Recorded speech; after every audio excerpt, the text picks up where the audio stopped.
Hello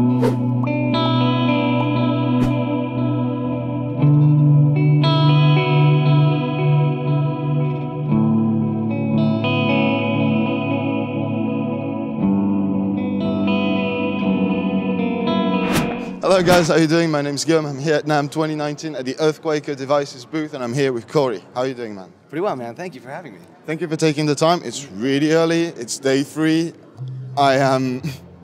I'm pretty sure it's day 3. Pretty sure it's still 2019. It's your first NAMM. It's a marathon. It is a marathon.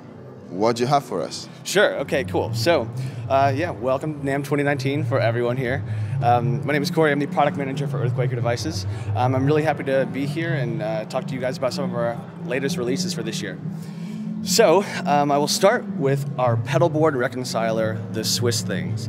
So the Swiss Things is an all-in-one pedal board utility solution that's designed to like tie your whole rig together, and in the process it'll solve and protect against a lot of common and signal routing issues that users may experience when using multiple amplifiers and, let's face it, a lot of pedals, because we're all using a lot of pedals. So what I'll do is I'll kind of walk you through the signal flow and some of the individual components that make up the Swiss Things.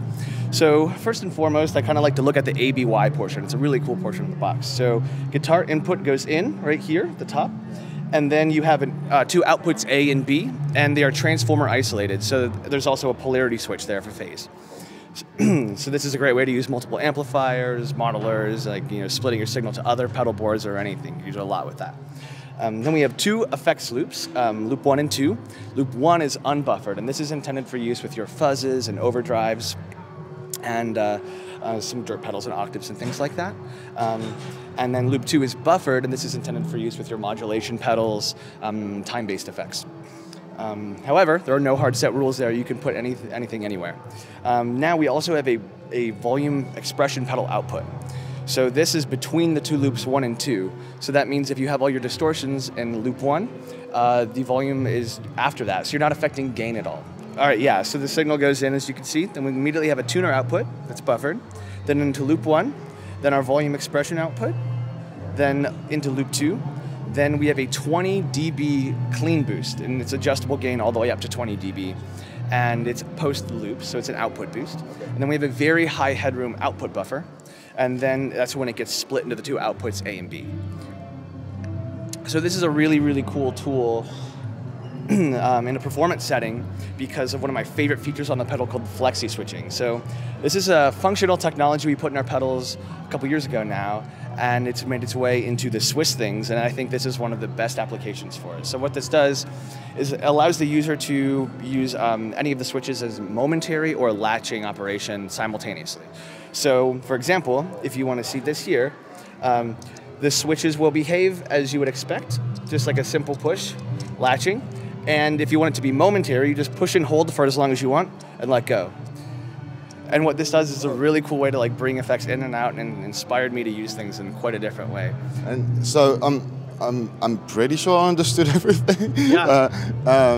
If you use the momentary on one loop, is it going to activate all the pedals that are active in that loop? Yes, okay. Which is really cool because typically you don't see momentary features on fuzzes or overdrives or things like that.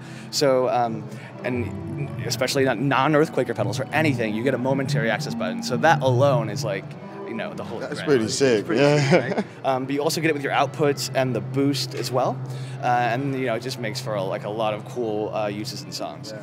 But a nice thing about having effects in loops is that when you bypass the loop, so this bottom row is in a single loop and this top row is in another loop, okay? So when I bypass loop 1, this bottom row, rather than the signal having to still go through all of those pedals and cabling, it takes them all out of the chain at once. So it's a very good way to preserve your guitar's original tone and signal strength along the way.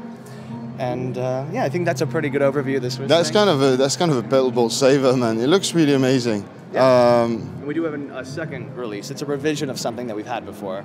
Yeah. Something you might have seen before called the Dispatch Master, which is one of our favorite pedals. Yeah, I know. It's like there's not a bad setting on it. It's a delay and reverb for those who don't know. And they can be used separately or together. It's like a hi-fi digital delay with a slightly modulated plate style reverb. And this is its third revision, and what we're putting on this year is much like the Swiss Things, it's our Flexi-Switching technology.